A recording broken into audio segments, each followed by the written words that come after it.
Hello. Hello. Hello, Matthew and Jed. The next question is from Glenn, the last question, and it wasn't even related to going from 1 kid to 2 kids. Oh, okay. Yeah, okay, so what do you think of the new Doctor, and do you think they should have more female Doctors in the future? Do you want to take this one first, or shall I take this one first? I think you've opened a can of worms, Glenn. Do you want to take this one first? I'll take this one.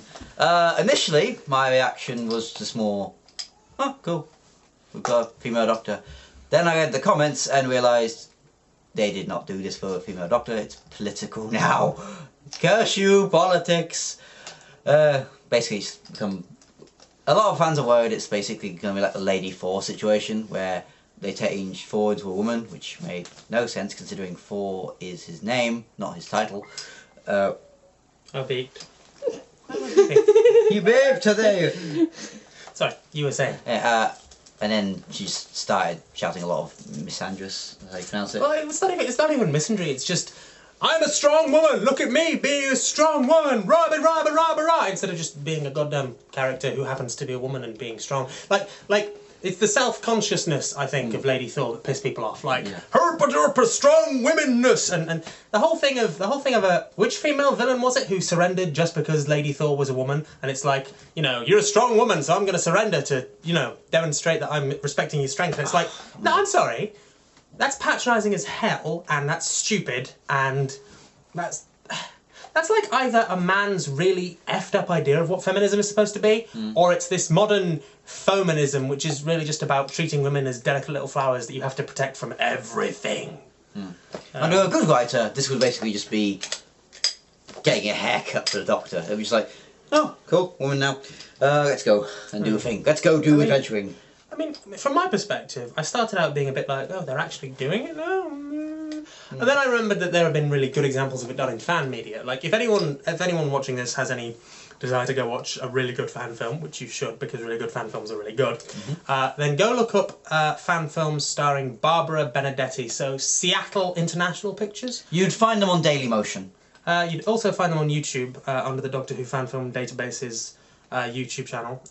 But either way, those films starred a woman called Barbara Benedetti, who had never seen Doctor Who, didn't know what Doctor Who was an American actress, and yet somehow did a really good job bringing to life the Doctor, and coincidentally was also blonde. So, you know, but yeah, she was really good at it, so I remembered that that was a thing, that, you know, she had done that and was really good at it. And so I thought, oh, okay, so if this Jodie Whittaker person who I've never heard of before this, I've got to be honest, if Jodie Whittaker's actually any good at what she does, then yeah, this could be really good.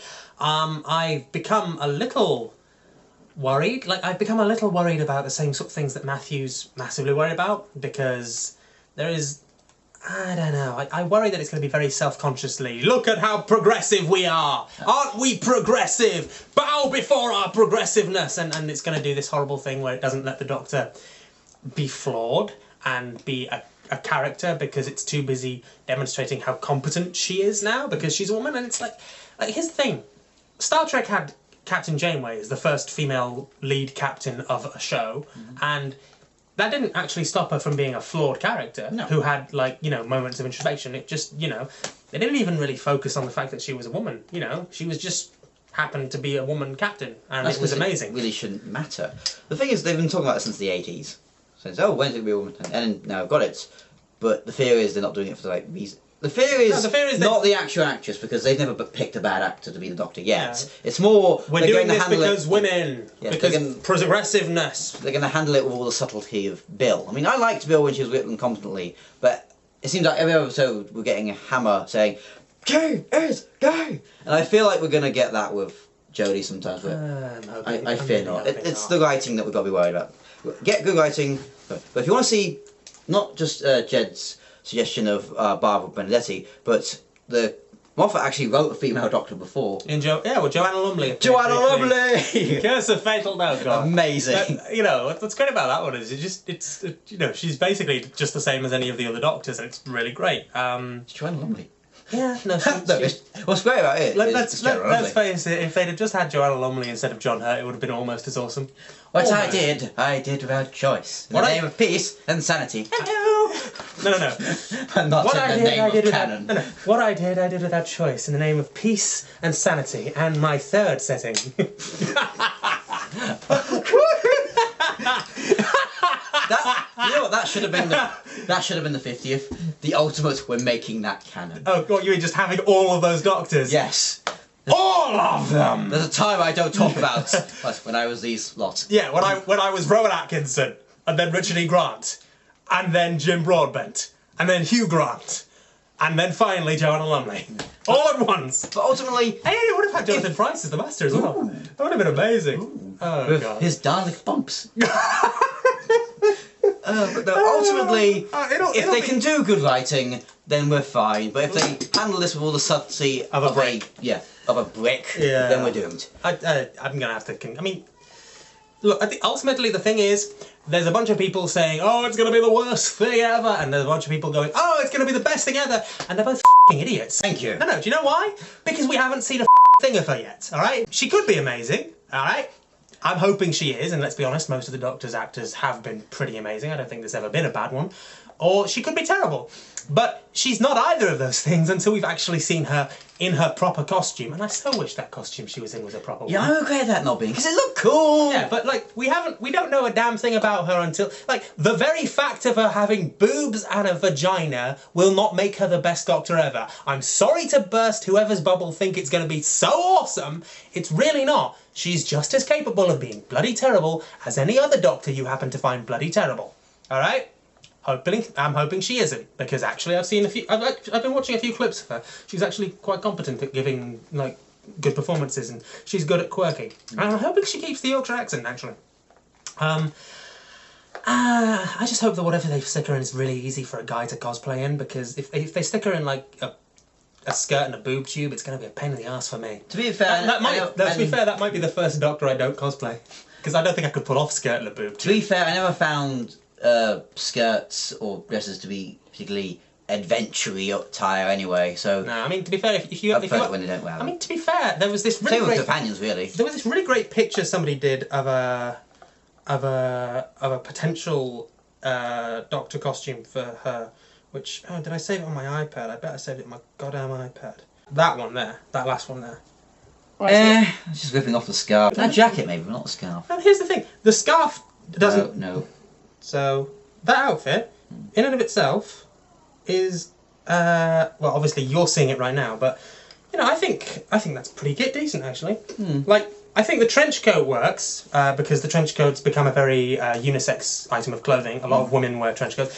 Women have more nice trench coats in the shops right now, at the time of me saying this, than men do. That pisses me off, because I fucking love trench coats, pardon my language. But yeah, and the scarf is not inherently Tom Bakery, it's just a scarf, you know? And, you know, if it wears like that, then why not? She looks a bit sort of modern bohemian, which I think is really cool. A lot of these other ones, I mean, the thing is, the Doctor has to have a certain set look, so, you know, for me, most of the other ones don't really look Doctorish enough, but that's just my particular take on it, because I'm anal like that, I suppose. I mean, the evidence a lot of fans have for handling a female Doctor badly is... Okay, if anyone ever says to you, oh, no one complained when the Master became Missy, yes they did, it just didn't get into papers. And it was mostly because, yeah, this is just so Moffat can have his ship, so he can actually have the Master kissing them. To be fair... That's what a lot of people said. I didn't agree, I just went, oh, cool. To be fair, they've always had a bit of a sexual tension thing going on, ever so slightly. No, but we like to not go for that. So we shall start to sum up. I think it depends on the writing. I think it depends on the culture at the time. Hopefully they'll do it fine and people will fine. But I am a bit worried about the whole. They're going to make it that her defining thing. I mean, look at Batwoman and becoming a lesbian because that. Yeah, because that became her defining thing. Yeah. I mean, but like here's the thing. Like I said.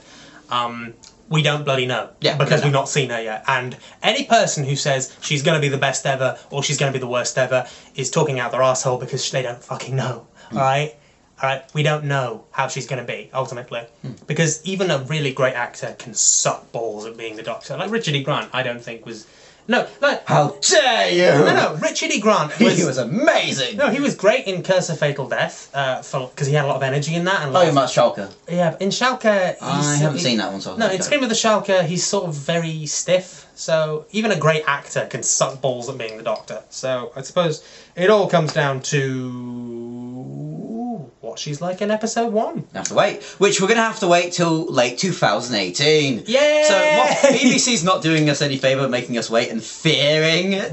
Like, we're going to make you wait and fear it. I'm hoping for a Minnesota. Minnesota would be good. So would you guys like to come back as married men to, well, you're not already married, but Matthew being a married man, to then recap episode 1 on my channel? Would we recap? Absolutely. Yes, yeah, I'd certainly do it. It's going to be a fairly long wait, because that's in like autumn next year, so that's more than a year. So more than a year. I don't know when the hell this video is going up. It's probably going up at some point, but you know, probably more than a year from now, we will be more than happy to sit down after episode 1 of Chris Chibnall's take on Doctor Who and tear it apart mercilessly because we're horrible, geeky bastards like that. Ha ha! Can we do that for the entirety of Moffat? Sorry. No, we can do that for the entirety of New Who, because I can talk for ages about how much I bloody hate some of RTD's decisions. Oh, don't get me started on the whole Donna McGuffin. I'd like Donna. Sorry. We'll save that. We'll save that for another thing. Yeah. This is Matt for Matt That's That. My link's in the description if you want to see me rant about books. And I'm Jed. I exist. You make music, you. Yeah, 204. No, it must be something like 206 sodding videos between last August and now. How? So, see you later. Live long and prosper and all that.